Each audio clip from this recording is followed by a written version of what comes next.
What's up mga idol? Lamig po dito sa amin. Sa port ng Suaw po tayo mga idol. Ito po yung mga barko dito ng Makaril. Sa port ng Suaw. Yan po. Yan. Ito mga idol. Yan po yung mga lansa po ng kanyan, longliner po yan. Yung mga naghuhuli po ng pating. Yan po mga idol. Mga patigasan po yan. Naghintay po yan sa pagbukas ng hanguan po ng pating. Diyan po sa napagpartiman po natin yan dyan, oh.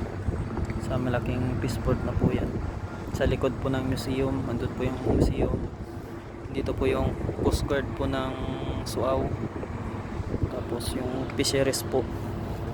Yan po yung fisheries ng Suaw. Yan po sa mga tapat na mga barko ng ano na yan mga idol.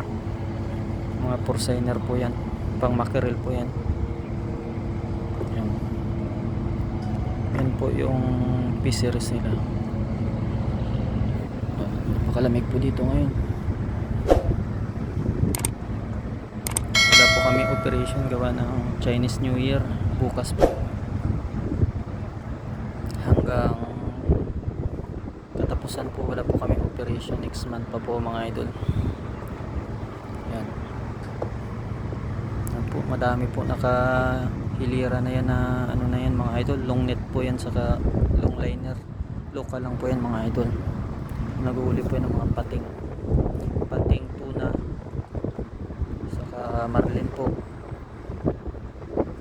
mga malalaking isda po yan huli dyan. Yan po dinadala yan kay Aryong, yung nagbibili po ng mga sariwang pating yan mga idol na malalaki, dinadala po yan sa factory niya. Mga tropa po natin yung andyan nagtrabaho sa kanya mga idol.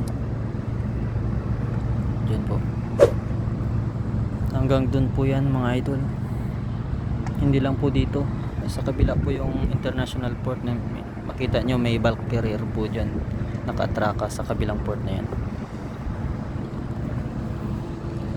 Yan. Mataas na po ngayon yung bigayan dito mga idol sa Taiwan gawa ng tumaas po yung sahod nitong taon po. Maganda po ngayon mag-apply dito sa Taiwan mga idol. Mataas na po yung sahod dito. Mahirap lang po ngayon makuha ng tao dyan sa Pinas. Pagbaguhan po. Kadalasan ex-abroad yung mga kinukuha ng mga agency. Mahirap po kasi maglakad pag ano. Hindi ko alam mga idol. Gusto nyo po mag-Taiwan, maganda po sa factory.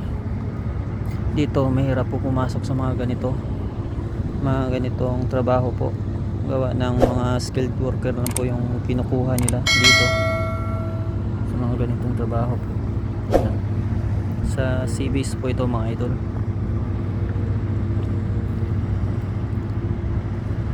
Sa factory po madaming kailangan ngayon, hiring po yata ngayon mga idol, gawa ng may mga tropa po ako sa factory nagtatrabaho. Dito po sa amin madalang po, bihira lang po yung finish contract dito sa ganitong trabaho po mga idol.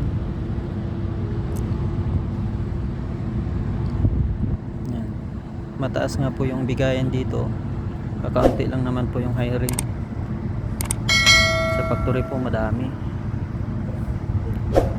So yung mga idol, i-follow po si RSTV. Salamat po sa YouTube saka sa Facebook. Yan mga idol, salamat po.